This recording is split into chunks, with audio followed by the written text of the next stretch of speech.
you've ever felt like you should have it all, but you're still struggling and still funding your dreams with your personal credit card, then this episode is for you. I am interviewing Erica Hill. She's a financial professional and she focuses on working with women in the 40 plus age range who want to build their businesses and get involved in real estate investing, but do it without using their personal credit.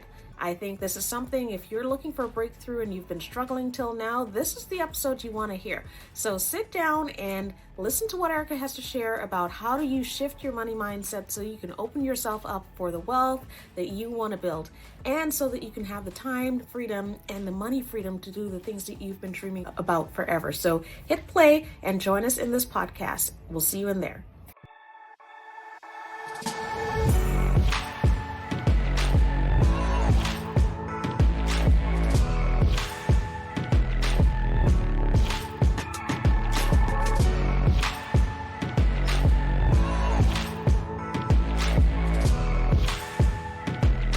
So today we are on another episode of the More for Women podcast, and I have Erica Hill here with me. She's a financial professional and she specializes in working with women in the 40 plus age range and women business owners to help them leverage business credit so that they don't have to rely on their personal credit as well. And so that can help them to increase their cash flow, grow their businesses, and build generational wealth. Because, in this program, we're talking about how do we leverage different resources that we have to build generational wealth.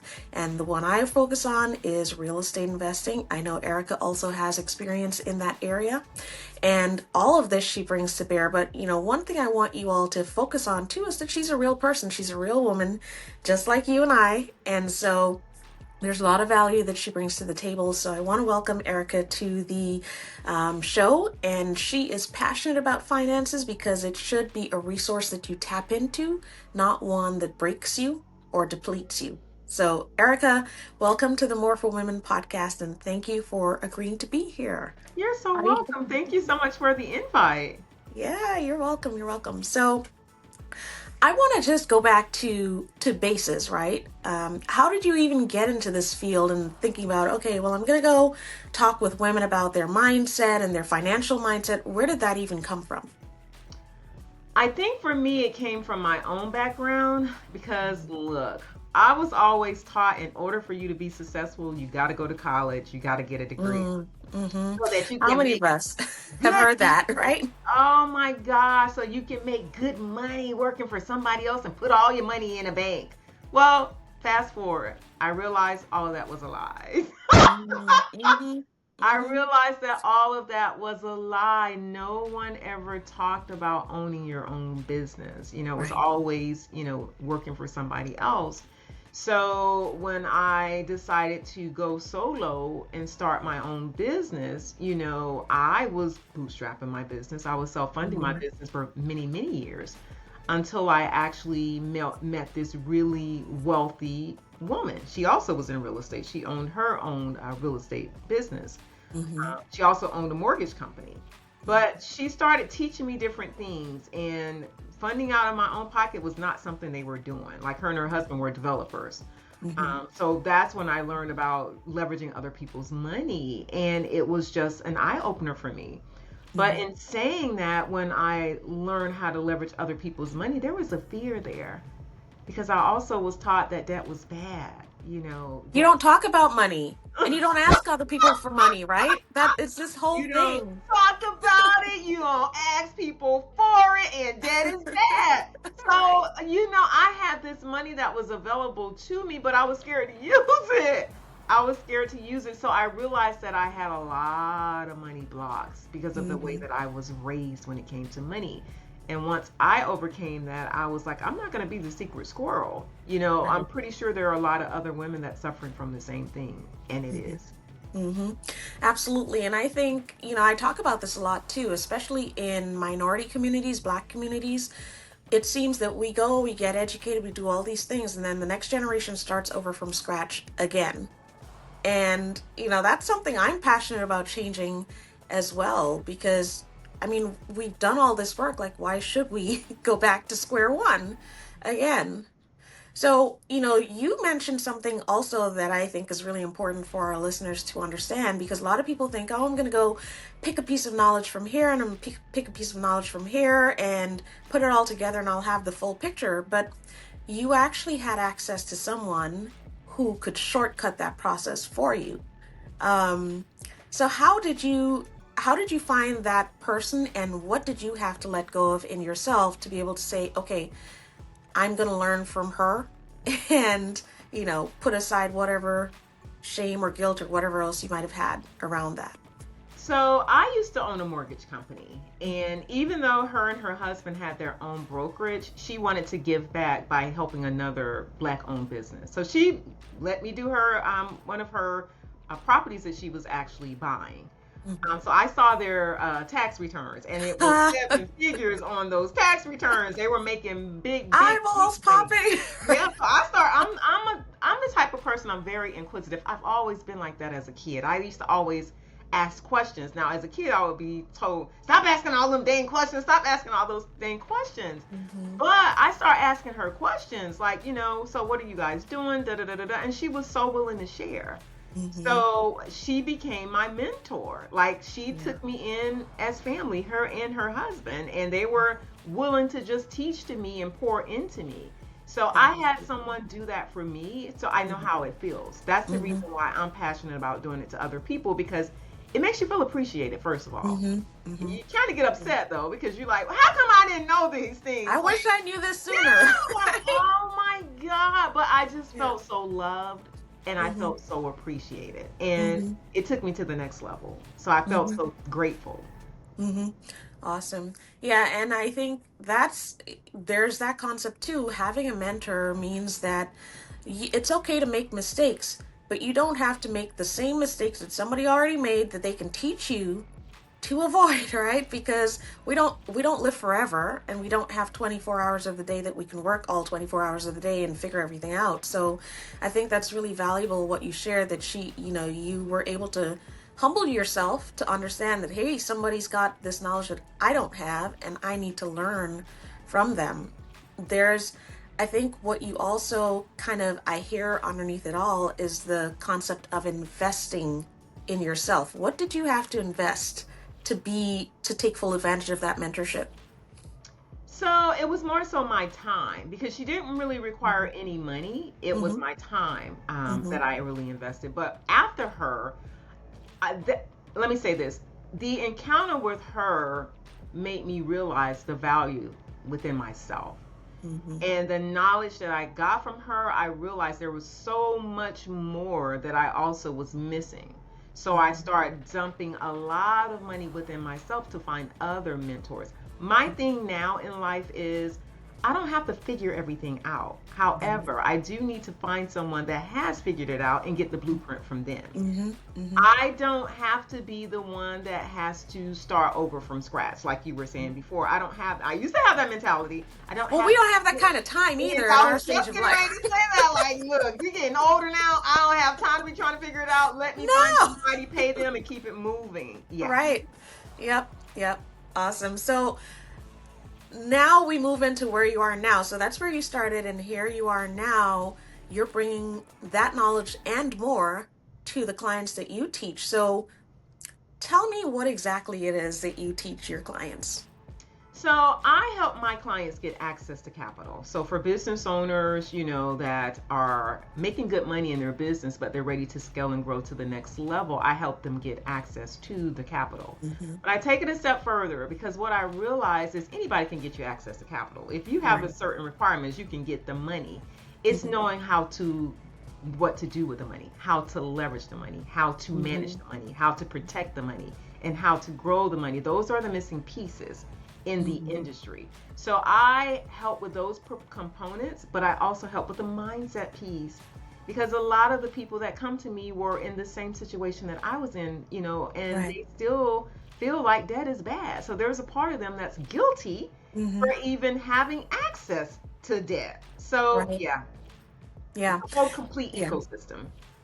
It is. And so two things came to mind as you said that. We have an intern that joined us this summer, and in the introduction I said, well, good debt and bad debt. And she's, well, I've never heard of good debt. What is good debt? And I think a lot of people don't understand that leverage is the word that goes with debt, good debt that you need to understand. So I really love that you brought that point up.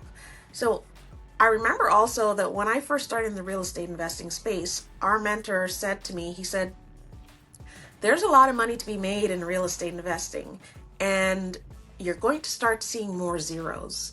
And it's just more zeros, but you have to address your mindset and your beliefs around money, because the more zeros can be a benefit to you, or it can be, something that really creates a problem for you.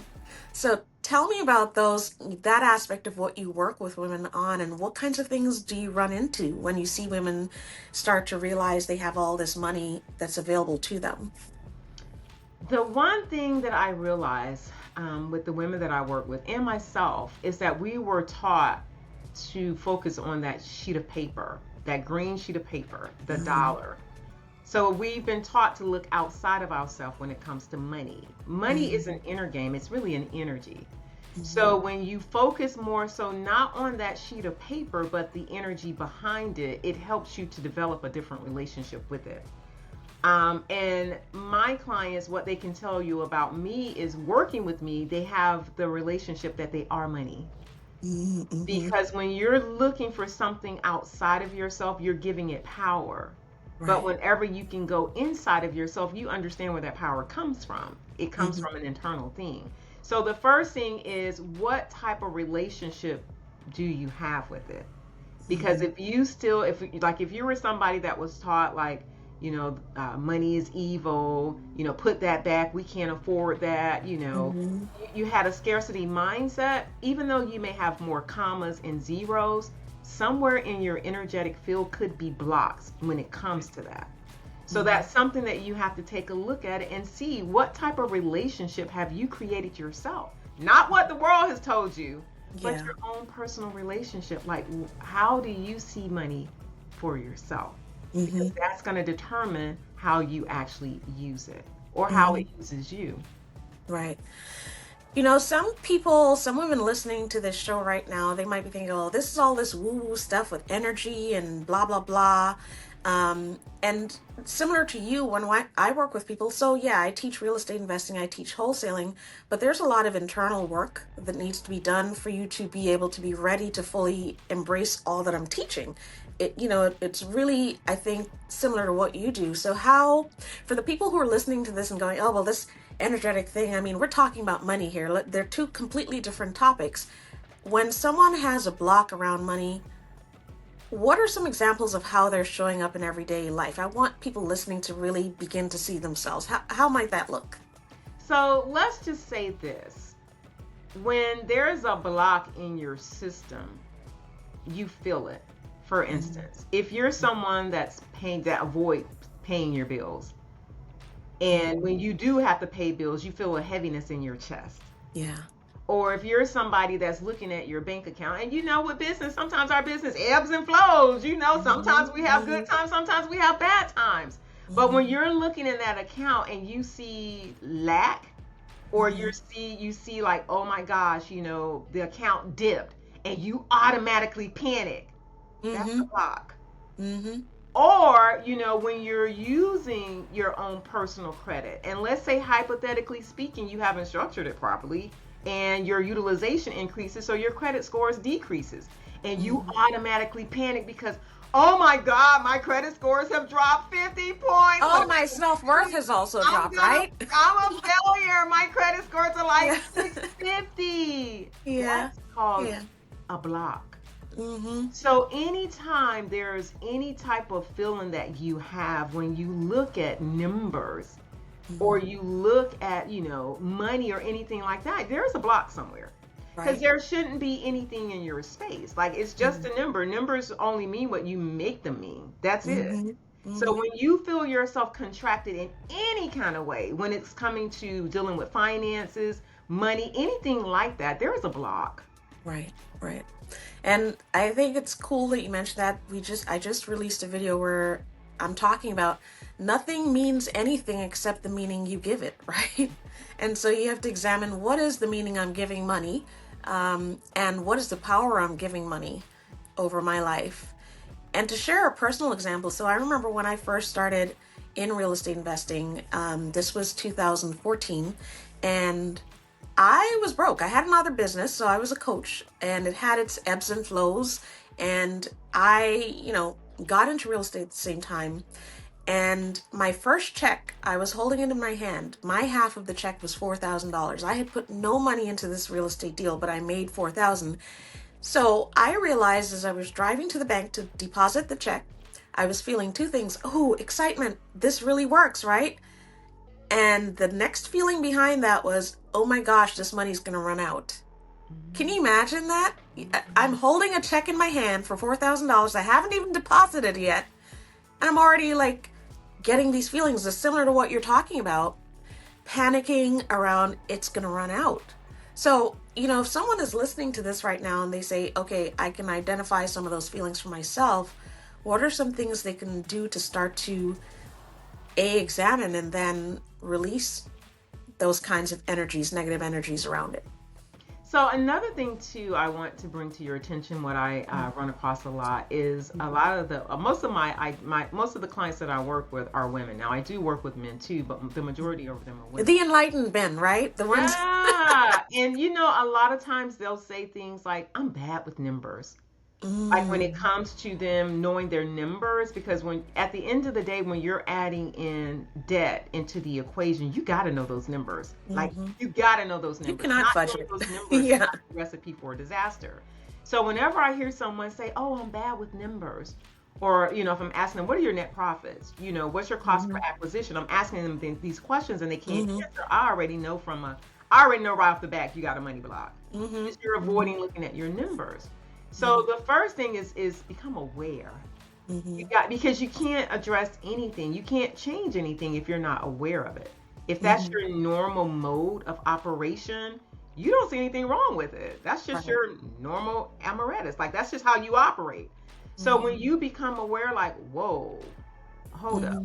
I do feel some kind of way. I don't know my numbers. I know I'm making good money, but I can't tell you the numbers. I don't know those things. Yeah. Check to see, okay, what's behind that. And I will ask you, as a child growing up, what did you hear when it comes to money? Did your family have conversations at the dinner table with you about money? Or did you hear a lot of scarcity conversations growing up about money? Because that's a childhood story that you're living out, and that may not even be your own. And well, I know it's not your own, but you're living out somebody else's story. So becoming aware and then actually looking at, wait a minute, what did I hear growing up around money? I didn't hear anything positive. Everything that we, were taught was lack.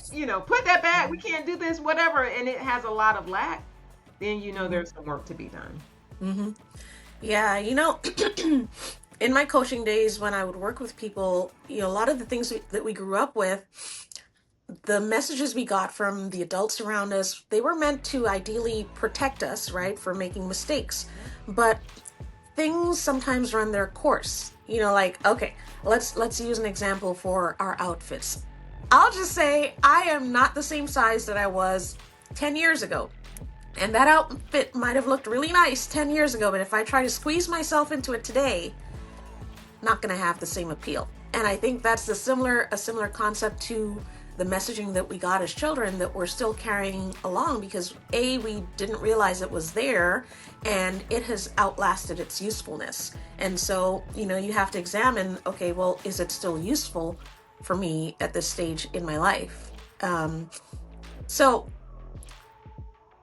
I think there are probably going to be some people listening to this and thinking, oh, well, Erica works with women who are entrepreneurs, and some of the women listening to this might not be entrepreneurs yet. But if you're going to get into real estate investing, I always tell people, whether you're an entrepreneur or not, think of yourself as a business, right? So if they're sitting there thinking, well, she only works with business owners, what do you have to say to them about the relevance of what you're talking about for someone who is not a business owner? So if you're someone that wants to become a real estate investor, like you said, you will be a business owner. So even though you may not have any properties in your portfolio now, maybe you're in the learning phase, you want to set yourself up properly in the beginning. Just Mm-hmm. like Hayya said, you want to see yourself as a business owner and structure your business properly. So you don't want to go in there willy-nilly. You want to already have that mindset. Like, Mm-hmm. these are my goals. These are the things that I want to work on. This is how I need to structure this business to make sure that these things actually happen. Already go into it with the mindset of this is what I want to do. And Mm-hmm. to become an investor, you have to have a business. You Right. can actually, the most to protect yourself, you want to have a business. You Mm-hmm. want to operate that as an LLC, Inc., S corp, whatever, C corp, S corp, whatever. You would get to talk to an accountant about that, of how you actually need to structure, but you need to structure a business, have a Mm-hmm. business if you're talking about dealing in real estate. Right. And actually, you talk about generational wealth too, because if you do not structure your business properly, you don't think about the business, well, that wealth that you're building, it's not going to be wealth, right? So, because you're going to be losing a lot of that in various ways if you don't structure it properly. So, you don't start thinking about it when you get down the road. Like, hey, I'm a mom, for example. Like when we go out, we have a backpack and all these other things just in case stuff happens, because when you're out there and you're doing whatever you're doing, at the moment something happens is not the time you need to think, oh, I should have brought this. You need to already have it when you have a child. And it's the same for your own life. You don't think about what you need when you get there. You need to prepare Yep. Yep. now. Yep. So, okay. I love it. So, um, let's talk about stage of life, because I just want to be real with people. I am in my mid 40s, and a lot is different about my life now than it was, say, 5 years ago, right? 30s, 20s. What would you say at this stage of life is most important for you as you think about the big picture? For me, it's all about experiences, Mm-hmm. enjoying experiences, and being in the present moment. A lot of times we're so busy thinking about the past or thinking about the future that we're not present to our gift, which is the present. So Mm-hmm. I'm very mindful of just the present, like what's going on right now. Yeah, Mm-hmm. I have goals I want to accomplish. Yeah, I have things that that I've done before, but I need to stay present to what's going on right Mm-hmm. now. Mm-hmm. So, and it's all about creating experiences and memories. Right. Like, what am I doing right now that will be a memory tomorrow? Mm-hmm. Am I enjoying life to the fullest right now? Or am I too busy thinking about tomorrow? Right. If Right. I keep putting everything in that bucket of tomorrow, I'm going to miss out on what's going on today. So Mm-hmm. it's for me, it's moment by moment by moment being intentional on what Mm-hmm. I'm creating. And am I, because I'm a fun person. I love to laugh. I love to have fun. Like, Mm-hmm. am I doing something that's fulfilling to me right now? And Mm-hmm. if not, I'm going to end the day doing something I just really enjoy doing. Right, right. And that's really great, because this aspect of time, so my love language is quality time. So if any of you listening want to do something for me around quality time, I'm all for it. But quality time, and so it really has been driven home to me, especially at this stage, but having had different experiences in my life, we don't have all the time that we think we have. And so I think what you're saying about these experiences and making sure that you're finding joy and enjoyment in each day is really important, because you don't know when your last day is, right? So then when are you going to do this stuff that you think, when I do X, Y, and Z, then I'll finally put myself on the list and I'll have fun. you know, we just don't know. So you might as well start planning for that, set your finances up, etc. All that good stuff. Um, I always ask this to people who come on the show, because this is the More for Women podcast. What does more look like for you at this stage of life? And that Freedom. could be in any space of your life. What does more look like? Freedom. more fun, more laughter, more joy, more money, more abundance, more travel, like more freedom. Right, right. The space to do whatever I want whenever I want to. That's what more Mm-hmm. looks like for me. Mm-hmm. And in Mm-hmm. order to get to that point, you do have to have some structure. You do have to have some strategy to make that Right, happen. right. Yeah. And well, this is the right place for for more, for sure. So let's dive into a little bit more of this. You talk a lot about not waiting for permission. What does that mean when it comes to funding and investing? So not waiting for permission is just doing it. If you know that you're bootstrapping your business, if you know that you're ready to scale and grow to the next level, if you know that for the last 5 years you've been in the same place when it comes to your business, Mm-hmm. what are you waiting for? Mm-hmm. Whose permission do you need other than your own? Seek funding now. It's not something that you need to be afraid of. It's something you need to be knowledgeable of. There's a Mm-hmm. difference. Mm-hmm. And if someone is thinking about finding a mentor, right? Because you've had mentors, I've had mentors. What do you say? Because you can teach, I'm sure you can teach anybody how to do this stuff, but you're not going to be the right fit for every person and they're not going to be the right fit for you, right? So when someone is thinking about getting support, what should they be looking for in the person they're getting support from? I always go by, do I see myself working with this person? Do Mhm. my energy match this person? I'm an energetic person. So Mhm. I want someone that I will have fun working with. I want someone that I feel like they're knowledgeable. I want someone that I feel like they understand me. Because a lot of times we may have book knowledge, but we may not have that understanding. I need somebody that's been in the mud like I have. Right? Yeah, not coming out looking pretty and perfect all the Exactly, time. exactly. I need to know you're human. Exactly. Yeah. I mean, I get it. Everybody has different paths and we all have different journeys. But I look for someone that has been on a similar journey like I have because they're going to understand, some of the Mhm. things that I'm dealing with. So I look for that commonality. Like, what do we actually have in common? And Mhm. how did this person overcome it? And how do I feel like, do I feel like we're going to be a good match? Mhm. Because if I don't feel, you may have the knowledge, you may have the wisdom, but if our personalities don't match, I'm not working with you. I'm You sorry. can't even listen. Yep, I'm not working with you. I'm Yeah. not working with somebody that talks down Right. to me. Right. I'm not working with I'm just not. I don't care. I don't care what your results Mhm. or what results you can get me. We don't match. I'm not dealing with it. Mhm. Yeah, I was talking to somebody about this yesterday. We just we're closing on a deal, and I heard that one of these investors that was supposed to partner with us on it, he's like one of the biggest in the area, but his whole approach, how he spoke with us, how he interacted with us, just the arrogance. I'm like, I don't care if he's the biggest one in that area. I don't want to work with him. It's like, and I think too, when you've reached a certain point of life and also acknowledgement about what you want in your life, you're able to make decisions like that too. Because someone might just say, okay, I'm going to go for them because they're labeled as the best or whatever, but they're not the right fit.